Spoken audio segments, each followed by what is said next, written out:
In today's show, we're looking back at Tuesday in the NBA. Shai Gilgeous-Alexander came back. We had injury news for Kawhi Leonard. We had big performances from undermanned squads, and we also have Michael Bolton. Thanks, Josh. It's Michael Bolton here, and it's time for another episode of the Locked On Fantasy Basketball Podcast. Let's get to it. Let's get to it, indeed. You are Locked On Fantasy Basketball, your daily fantasy basketball podcast, part of the Locked On Podcast Network.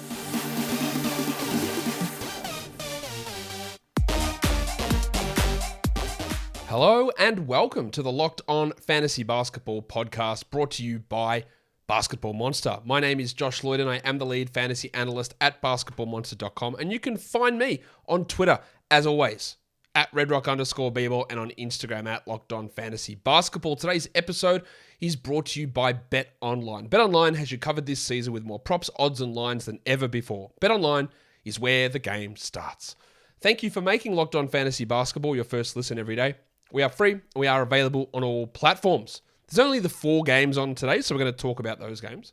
We'll look at the waiver wire, players added, players dropped. We'll look at some injury update news as well. Did a full preview show for Wednesday's games earlier today, so make sure you go check that out. And we'll get into talking about some news. So, Warnie? Let's get it on, Gilly. Miles Turner, he's back. Maybe. He's listed as questionable. So, if he's not back tomorrow, he'll be back really soon. And what they do with Isaiah Jackson and Goga Bitadze will be very, very interesting. Somebody is going to not play. Is it Jackson, which would obviously destroy all of us that drafted him? Or is it Goga, who's probably outperformed Jackson? Now, they have been starting Jackson, but very interesting to see what Carlisle does. Or does he run like a 13-man rotation and annoy us all continually? That's probably more likely. I don't think Turner's going to have a massive impact on Sticks, Jalen Smith. Stand by your man. Who's been really good lately. But having Turner there, let's see if it shores up their defense and what other impact that has on the rotation. In troubling news, Maga Porter Jr., after playing in a back-to-back, is now popped up on the injury report questionable for lumbar spine injury management. Ugh. There was a clip going around, I think surfaced by Andy Bailey, of a play of Porter going in for a drive, seemed to grab at his back a little bit, winced somewhat. We hope there's nothing going on there. This was the risk with Porter this season, is like, this is multiple back surgeries, 3 I think it is, and is it going to just go again at some point? That was what the fear was. That is why he was, I thought he was too high in the 50s. Getting him in the 70s or 80s was why it's so much lower than what his actual per game value probably dictated. We don't know whether he'll be out. If he's out, then Aaron Gordon gets that boost. Jeff Green gets a boost. Probably helps a lot of guys downstream as well. Christian Brown, Bruce Brown, all get some extra minutes coming on the bench. Davon Reed probably gets a little bit of extra playing time as well as they slot some more guardy type lineups out there if Porter does happen to miss. 2 not good ones. Devin Vassell, doubtful with knee injury. I would imagine that Josh Richardson starts in place of Vassell, and that means more minutes for Josh Primo, and maybe we see Malachi Branham in the rotation. Don't panic with Vassell, but it's not ideal, while Rozier is doubtful, so another game to use Dennis Smith. And yes, if you've got Dennis Smith, you start him on Wednesday. He's good enough to generate those defensive stats. He's going to have a lot of usage. He's going to be good enough, RIP some of your percentages, but he's going to be good enough counting stats-wise to use him on Wednesday if Rozier, along with LaMelo Ball, who is out, if Rozier is in fact out, which is what the expectation is. In LA, Russell Westbrook is listed as doubtful with hamstring soreness. Cue up whatever conspiracy theory you want. It's pretty convenient to me that when all the noise is this bloke's got to be out of the rotation, that he's got hamstring soreness now. If he is out, I would expect Austin Reeves moves into the starting lineup, and eventually, if it is the end of Westbrook in LA, that Schroeder takes that position next to Pat Beverly. But if Russ is out, then it enables Lonnie Walker to get a little bit more usage. It enables Pat Bev to get a little bit more usage. It enables LeBron and AD to get a little bit more in terms of rebounding as well. So you think you hold Westbrook, but Jesus Christ, barely. We'll see what happens. But as I said a million times, the minute downside is 0 for Westbrook. And this might be it. This might be the beginning of it. Kawhi did not play today. He had some stiffness in his knee, apparently. He was already allegedly, well, not allegedly, they said it. he was scheduled to sit out Thursday already. So he's not going to play Tuesday. He's not going to play Thursday.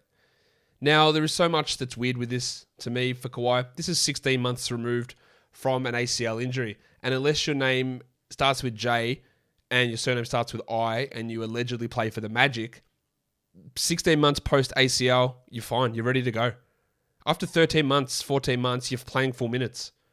He's playing 20 minutes a night and now sitting with all these regular scheduled rests that aren't back-to-backs, which, again, there's no reason for us to expect that he would just be so poor or so behind in rehab. Maybe he's not. I honestly, I can't really explain. And I know it doesn't behoove them to rush him into big minutes. They don't need to. Although, they got spanked today by the Thunder. We'll talk about that later. And they lost their last game. So maybe they shouldn't be so cavalier with, we'll just cruise through, because maybe they don't. I'm not saying you should risk his health, but this is far and beyond any sort of ACL recovery that's not Yokai in Orlando type scenario. It's just so far removed from that. And getting stiffness, which is allegedly what's happened, I'm not blaming Kawhi, I'm not blaming the Clippers, I'm not blaming the medical staff, but it's weird. It's weird that this is happening at the moment with his knee. Again, every indication. Remember last year, maybe he could come back in place in the playoffs if we make conference finals. And that was an idea because it would have made sense based on timeline. It would have been like 12 months removed. And you get it. Here we are 16 months later and getting stiffness and not ready to go. It's pretty frustrating. But don't be frustrated when you're hiring for your company because you can do it easy now at LinkedIn Jobs. It is the easy way to get the best qualified candidates available. You have to check out LinkedIn Jobs. It helps you find the right people for your team faster and for free. What you do, you go in there, you set up your job posting. Easy. Then go in, add the hashtag purple hiring frame to your profile, and that lets people know that you are, in fact, hiring. That's what hiring would mean. So simple tools like screening questions, they can help you separate the wheat from the chaff. Get rid of the garbage, bring the good stuff in so that you're not wasting your time on applicants that aren't going to suit what you need, whether that's skills or experience or whatever. LinkedIn helps you do that. Small businesses rate LinkedIn number one, LinkedIn Jobs, in delivering quality hires versus leading competitors. LinkedIn Jobs helps you find the qualified candidates that you want to talk to faster. Post your job for free at linkedin.com/lockedonnba. That's linkedin.com/lockedonnba to post your job for free. Terms and conditions apply. Let's look at the waiver wire, the most added players over the last 24 hours. I don't know which show I said it in, but I said to you, I bet that the most added player is going to be Bol.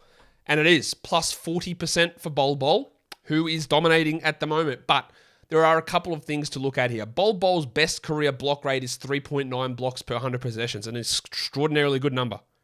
He's at 8.1. Right, so for me to tell you that his blocks are going to come down is absolutely a guarantee. It is not going to stick at 8.1 per 100 possessions. It will not. He's also shooting 65%. It will not stick around that level. I think he's at 65. Maybe I'm making that number up. I don't think I am. But I know he's shooting at a crazy level. The thing I'm looking at is what is the role? And people love Bol almost as much as they love making memes out of Taco Fall. And people want to talk themselves into a lot of stuff with Bol. I'm not saying that not to add him, right? Because he is the 81st ranked player. Because he has he's 65% shooting, 2.8 blocks in 16 minutes.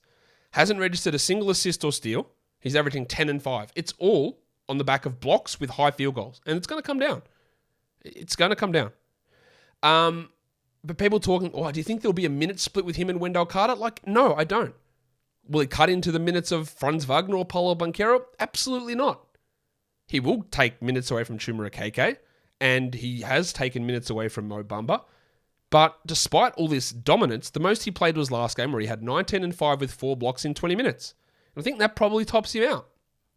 And unless you think he's going to continue to go at whatever his per 36 blocks is, like something crazy, it's about 7 per 36, which he won't, then he turns into like an 8 and 5 with 1.5 blocks. And that's sort of okay.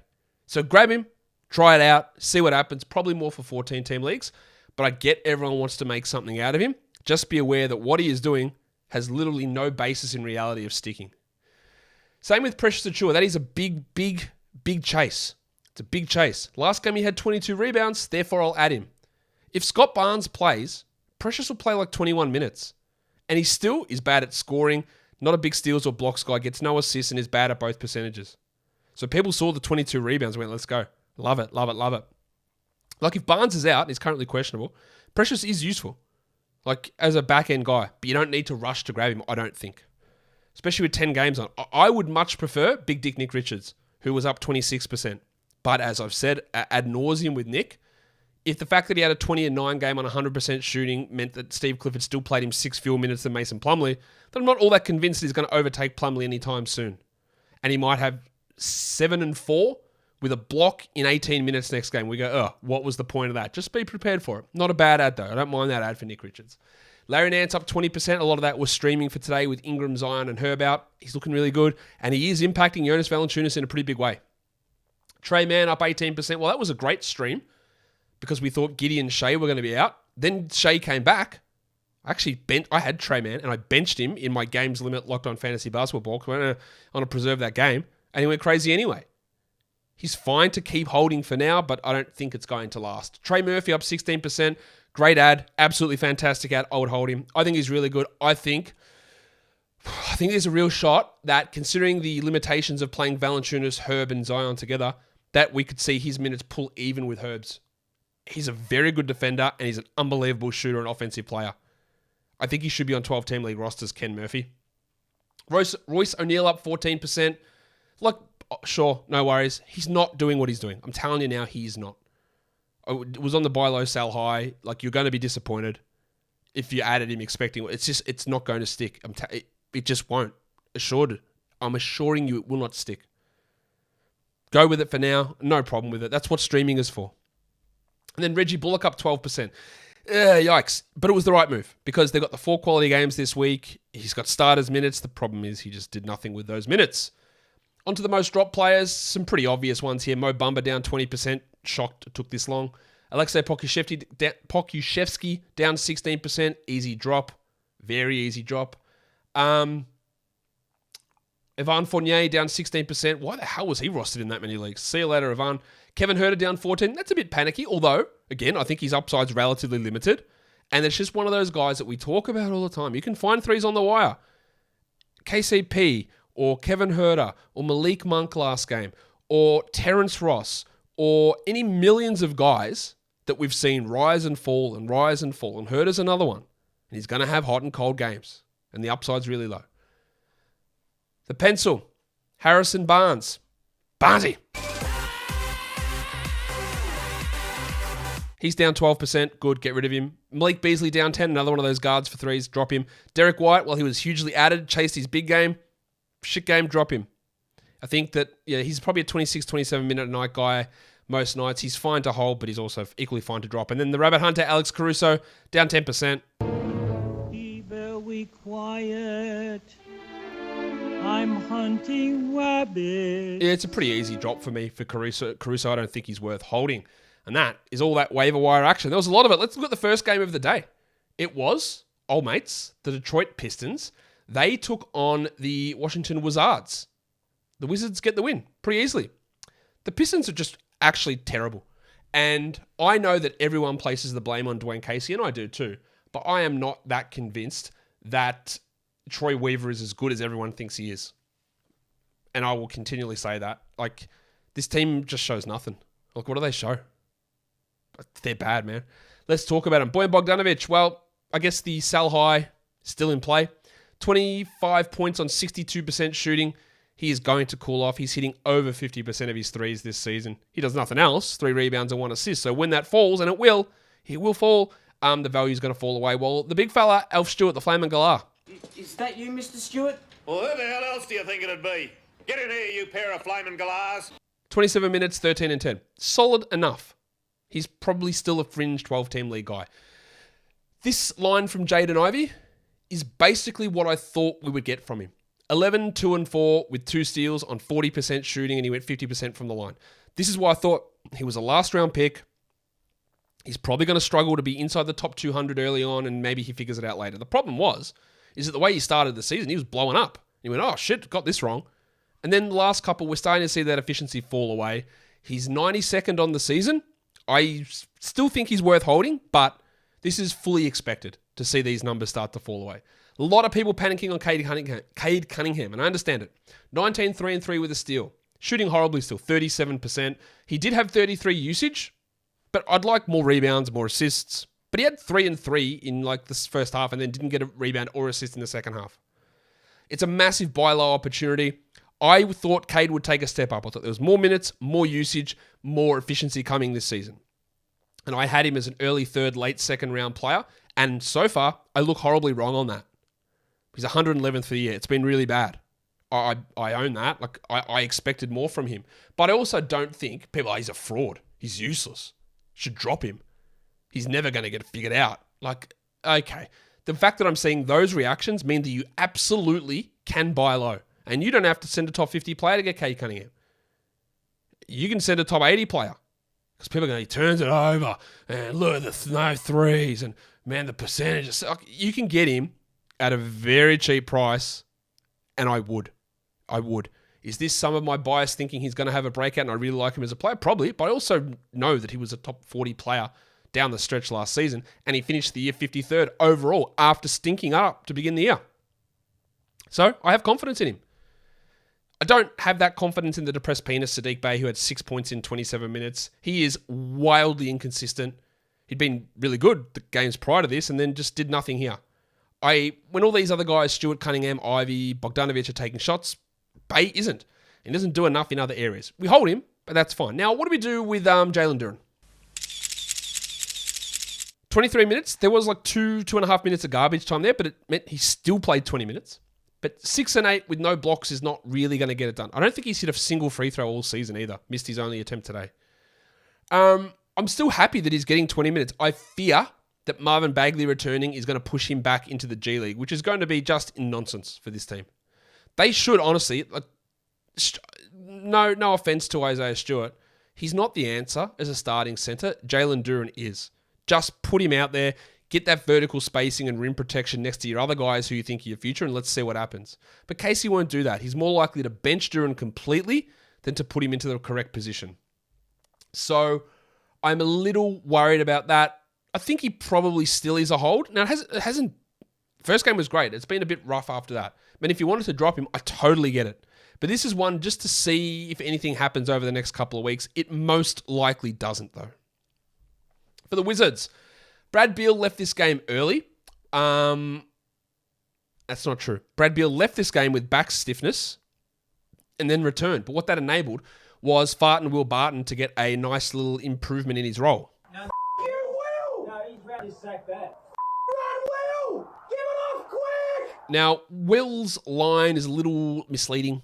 29 minutes increased because Beal's absence. 16 points looks great. 15 usage. It came on 67% shooting. It's just not going to be like that. He hit 4 threes. He was 4 of 6 from 3. He had 2 steals and a block. Barton's not a top 100 player, but he's not far out of it. I don't think he's a must-roster 12-teamer. Porzingis only 25 minutes. He had foul trouble, but 20 and 7. Can't really complain there. While Kuzma, yeah, great stuff. 27 minutes, 25 and 6. Now, is some of that because Beal was out? Absolutely it is. Last game, he really struggled for usage, but he was super aggressive, and I thought he was impressive in this game, as was Denny Avdia, who had 9 and 7 with a steal and 2 blocks. I really like Avdia with that starting group. He makes a ton of sense. I think he handles the ball well. He defends really well. In a 14-team league, there is value in Avdia. I think he should be on 14-team league rosters. Beal, just the 22 minutes, 13, 4, and 6. Love the assist from Beal that we're getting. And he had that back issue. And then Monte Morris, 9, 6, and 6. Like, I'll just say it now. This is just who Morris is. There was a lot of initial buzz once he was traded here. The usage. He's not a usage guy. This is just who he is. The assists are really nice. And maybe there's a reprieve because Delon Wright pinged his hammy. They claim it was tightness. It didn't really look like that. And that might help Morris. And I think you still want to hold him, but there's no real upside in him. As for Delon, he only had 5 points, but 4 steals and a block. You know what you have him for. Getting steals, good shot blocking guard, and good assists. He had 3 assists in those minutes. But if he's hurt, then of course you can drop him.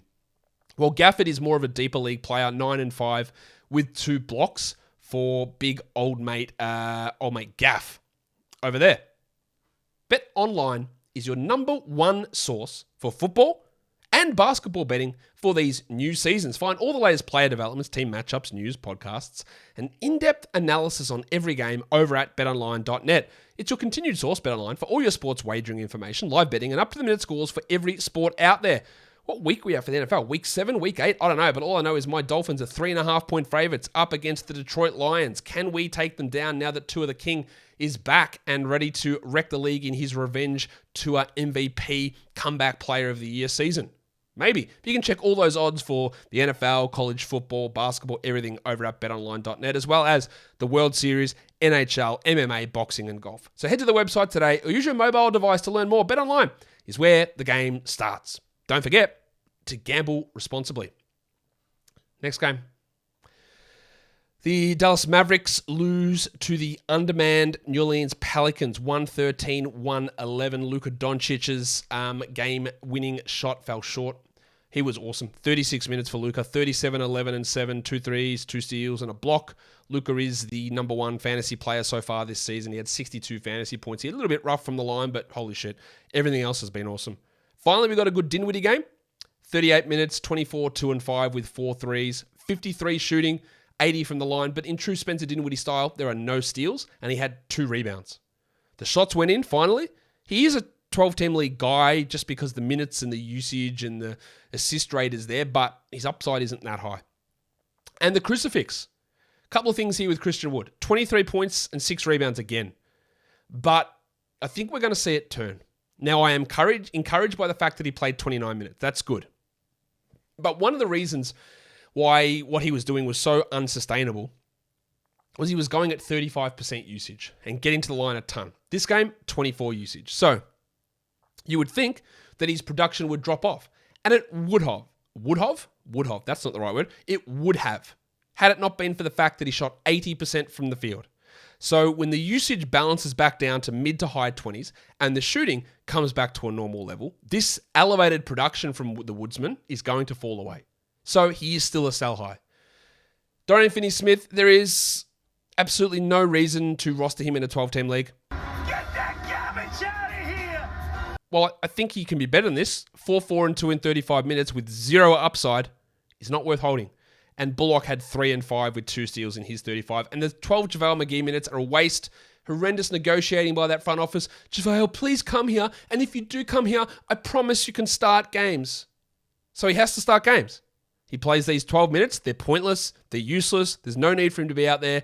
And that front office has hamstrung the coaching staff with making JaVale play. I don't know if there's like, we'll start you for a few weeks and then we'll see if you're good enough, you can hold it, or if they said you have to start all year. Because if they said he has to start all year, they should be fired immediately. It's for a 36-year-old to pay him a 3-year deal to confirm that he has to start, and you're already behind the 8 ball every time he's in there. Get out of here. It's so dumb. Maxi Kleber, 28 minutes, 7 and 5 with 2 blocks. He's always a nice option for blocks. And they played Campazzo. I don't really know why, but they did. 13 points. Sorry, I wish. 13 minutes, 3 points. He had 2 steals. I don't really know why they bothered to bring him in, to be honest. For the Pelicans, they were without Zion, Ingram, and Herb Jones, so they rolled out a lineup of Jose Alvarado, CJ McCollum, Najee Marshall, Trey Murphy, and Valanciunas, and Trey went crazy. 36 minutes for Murphy, 22 points on 100% shooting. Now, that will not stick, pretty obviously. But I think he's good enough as a defender, and he's definitely good enough as a shooter to get 25 a night. And there's no reason to suggest that Herb Jones has to get 32 a night. The spacing with Jones, Zion, and Valanciunas is not particularly good.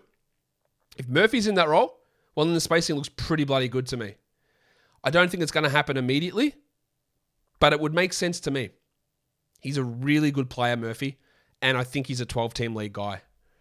Alvarado had a little trip to the locker room, but returned 13, 3 and 3 with 2 steals. He's a nice steal streamer, but he's not a great, awesome option or anything like that. Not someone that we have to have hold as a 12-team league guy or anything along those lines.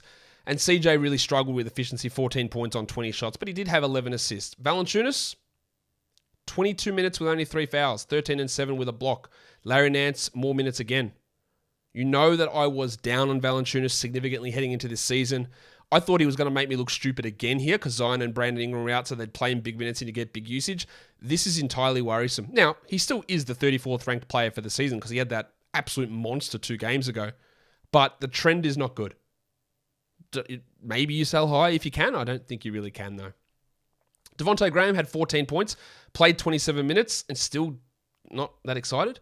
While the dustbuster himself, Dyson Daniels, first real minutes of the season, 22 of them, 11, 3 and 2, 3 steals and a block, 80% shooting. Now, that's not going to stick. I loved his defensive ability. I think he's a strong passer. I don't think he's worth a 12-team ad or probably even a 14-team leg, and he's most likely out of the rotation. But if I said, that Murphy should probably cut into Herb's minutes a little bit, Dyson could cut into Alvarado's and definitely into Devontae Graham's. I don't know whether he will immediately, but I think there's at least 5 or 6 rotation minutes available for him, even when those other players return, which for deeper leagues, pay some attention to him, I think. I'm really interested to see what he's going to bring. The next game, it's the Clippers and the Thunder. The Thunder smash them 108-94, and it really wasn't that close. There was a strong run, about 20-0 run, I think it was in the third quarter, from the Thunder to put this game out of reach. The Zubats roller coaster. Well, actually, let's just talk about this for a second. Kawhi was out, Marcus Morris was out, Paul George was out. 3 big names out. Zubats played 35 minutes, 10 and 14 with 7 blocks. He goes from 40 minutes to 24 to 21, back to 35. He's obviously a 12-team league player, and he's a top 40 guy this season. But I don't feel confident about any of it. I don't look at this and go, yeah, that's what Zubats is going to do. 12 boards a game in 29 minutes, 3 blocks, 62%. No, I don't think so. The minutes are all over the place. Hold him, but I can't tell you when it's going to happen. With all those wings out, we got 21 minutes of Bob Covington, and he did the thing. 10 points, 2 threes, 1 steal, 3 blocks. That's what he does. But he's not reliable. Yeah, yes, hold him for Thursday because Kawhi and Morris are out, but that's it. I don't know what the hell to do with Norman Powell. Now, in every other situation, I'd look at this and go, that's a clear buy low for Norm Powell. He's not going to be this poor of a shooter. But as I have said for Norm Powell a million times, the reason he gets value is he's shooting out of his mind. And I said, I don't know how it can stick. And then it stuck for 3 years. And now the shooting is not there and he provides nothing. The reason why I don't look at this and go, well, I know he's going to be a better shooter, because I do know he's going to be a better shooter than this, is that if the shot comes back, he might be playing 24 minutes. And then I don't care. The volume's not going to be enough. He gets no rebounds, assists. His steals are okay, but if they're 24 and not 30 minutes, I don't think I care. And the 348th ranked player this season, Storm and Norman Powell, I don't think there's worth holding on to him in 12-team leagues. I just don't care. There's not enough minutes there. Reggie Jackson played 30 and he had 9 points. He's not a 12-teamer. And John Wall, who is rostered basically right across the board, which is weird considering he's 220th in 12-team leagues, or in category leagues, had 12, 3, and 4 with 2 steals. And I sort of agree with holding him, but I'm still not sure that he's going to get enough minutes to be a regular contributor on a regular basis. I know I shouldn't have said regular twice then. But I think there's a lot of name brand value. Ooh, it's John Wall. Ooh, it's John Wall. Ooh, remember John Wall? But is he actually going to play 30 minutes at any point? I don't think so. And his assist rate is way down. It's so low compared to where he's been in his career. And maybe that's a system thing. For the Thunder, Shai was ruled out and then he wasn't. 37 minutes. Now, he didn't look right. He was limping around quite a bit. But holy shit. 33, 5 and 8, 3 steals, 3 blocks, 2 threes, 50% with 9 and 9 from the line. This is all-star stuff from Shai. 56 fantasy points. Amazing stuff. I'm not as worried of a fake shutdown as others are, but I am worried about injury. He was legitimately limping around out there. Trey Mann played 36 with Giddey out and Jalen Williams out. 25, 4 and 4, 2 steals and 2 threes. A great game. 27 usage for him, 24 shots. Now, he's horribly inefficient, as always, but great accumulative numbers. Aaron Wiggins, I thought, looked pretty solid in 28 minutes, 11 and 10. I don't really care to add him, but the 3 steals and a block are nice. We know that we dropped Poku. And Lou Dort, I've been on record with Lou Dort saying he is not a very good category league player, and I think that he has a real chance of losing a starting job to Jalen Williams at some point this season, because he should not be someone you are building around as part of your franchise. I've said that a million times, and I still don't know whether I'm going to be right or wrong on saying that. But this was a time where I thought, hey, if he's on your wire, you grab him, and let's see what happens, because Shai's out and Giddey's out, and then, of course, Shai came back. And then Dort had 4 and 2 on 9% shooting with no assists, no defensive stats. What he is a volume scorer who should never be a volume scorer, who's inefficient at doing that. The fantasy profile is dreadful for Lou Dort. In points leagues, it's a little bit different because sometimes he just bludgeons his way there. But, like, man, that's rough. I don't think, like, outside of the absence of Giddy and allegedly Shai today, that he's a 12-team league player. He shouldn't be. You shouldn't be considering him as a 12-team league player. Jeng's minutes went from 23 to 10, because of course they did, while Robinson Earl was benched for the second half in place of Muscala. We're going to have Muscala, Wiggins, Kenrich Williams, Robinson Earl, Baisley, Jeng, Poku, all just mixing minutes every game, and we're never going to know what it is. So I don't think any of them can be anywhere remotely close to 12-team league players. They're just going to be all over the shop. It's going to be weird, but congratulations to the Thunder. You smashed the Clippers. Good work. Great win. Shai's awesome, and we love him. Like, that was really, really impressive stuff. Let's do the last game of the night. The Suns, huge winners here over the Golden State Warriors. 134-105 was the final score. Klay Thompson was not only bad, he got ejected. 19 minutes, 2 points, no rebounds, 13% shooting. He's outside the top 150 for the season, and he's on this minutes limit. Klay was getting drafted too high, in my opinion. I still thought he could be in the 90s or 100s, maybe even 80s in some situations, but he's been nowhere near that. I think we need to adjust and understand that Klay doesn't have top 50, top 40 upside anymore. I would still be holding on to him. I wouldn't drop him, but dropping a player who's maybe a 90th or 100th or 85th best player because you can't wait for the minutes to ramp up and him to hit form, I get it. It's not the end of the world. I wouldn't do it. I would preach patience. But the upside's not there. Draymond Green was pretty good here. 14, 8, and 5 with 3 steals. He's basically at his minutes. And Steph had 30 minutes, 21, 7, and 8. We talked about Andy Wiggins on the Sal High show. We said that he wouldn't get that level of steals and blocks. And we're right. A steal and a block here. And also that the field goal percentage would drop. 41%. So has the window shut? Maybe. He had 16 and 6 with 2 threes. I feel confident about his rebound numbers staying pretty high. But what he was doing was always going to fall away. He was ranked top 24 before today. And he's going to fall. He's going to come back outside the top 50 at some point. Another game, another situation where Jordan Poole doesn't play 30 minutes. 17, 2, and 5. Hasn't hit 30 in any games. He's still been fine. He hasn't been great, but he's been fine. But this is almost exactly mirroring what happened when he played with Steph and Klay last season. And I think we should have been probably more aware of that this season. I thought that they would find a way to get him 30 even when those two played. Hasn't been remotely the case. Like 17, 2, and 5 is totally fine. And he's still, you don't drop him or anything, but the upside's not really hitting at the moment. Kuminga was on the outside of the rotation looking in. He's been really bad most of this season. While Jim Wiseman, 12 and 3 with 2 blocks. Love that he got the 2 blocks. He's only playing 17 minutes. I don't think there is minutes upside here. I don't think they're going to turn the starting position over to Wiseman at any point, over Looney, but we hold him for this week because of the schedule. How about my man, Moses Moody? When you look at Moses Moody.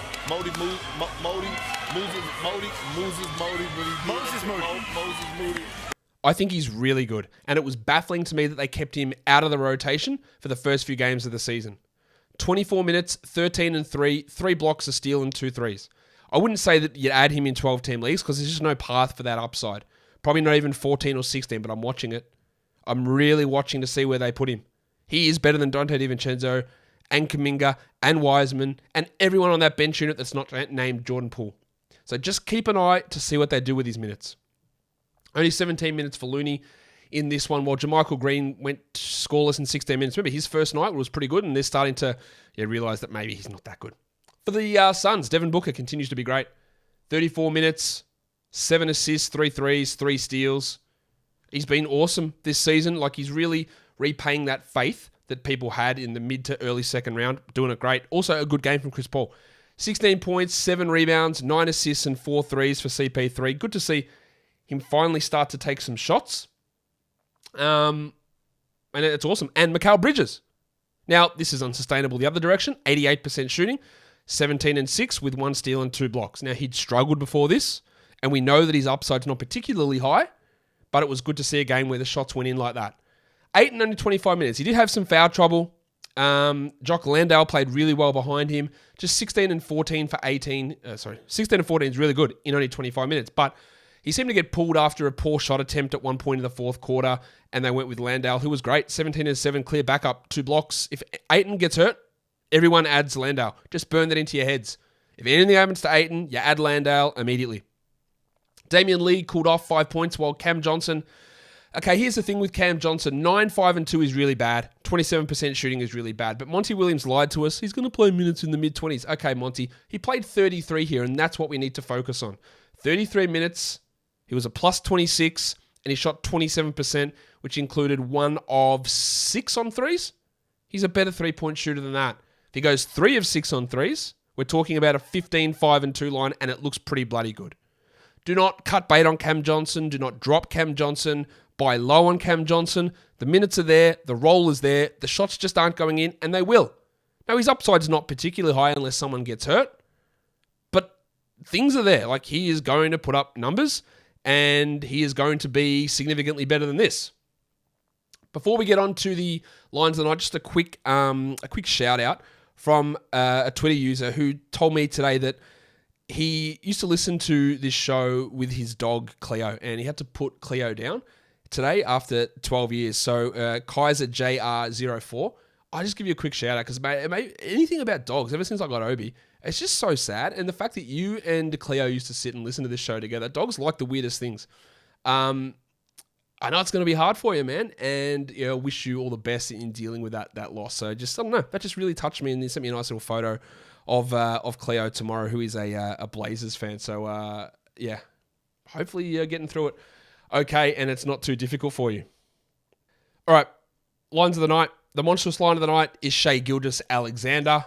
Easy one there. The waiver wire line of the night is Will Barton. I'm not biting on that one. The young gun of the night is Trey Murphy. Yeah, add him. And the dud of the night is Lou Dort. Yeah, he's not that good, I don't think. And with Shai back, his value resides at the back end of what you do. So, see you later. Top 10 players for category league. Shai was at 1. I don't know why I wrote it Shale there. That's annoying. 2 is Luka Doncic. 3 is Devin Booker. 4 was Ivica Zubac.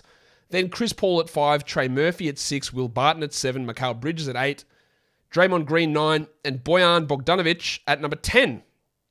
Your top 10 players rostered in under 50% of leagues was number 1, Will Barton. Cool. Trey Mann, yeah, short term, no worries. Dyson Daniels, we keep an eye on that. Bob Covington, maybe on Thursday. 5, Denny Avdia, nice 14-team leaguer. Number 6, Jose Alvarado, if you need steals and those guys remain out. Number 7 is Landau, just watch that. Delon Wright, well, let's watch his injury. Number 9 is Mike Muscala, and 10 is Aaron Wiggins. And your top 10 players in points leagues, I did it again. Number 1, Shai Gilgeous-Alexander. 2 is Luka Doncic. 3 is Devin Booker. 4 is Zubac. 5 is Steph. 6 is Trey Mann. 7, Chris Paul. 8, DeAndre Ayton. 9, Mikal Bridges. And number 10 was Draymond Green. And that, guys, will do it for today's show. Don't forget to follow this podcast on Apple Podcasts, Google Podcasts, Stitcher, Spotify, and on Odyssey. And if you're on YouTube, thumb it up and leave those comments below and subscribe. Of course, guys, we are done here. Thank you so much for listening, everyone. See ya.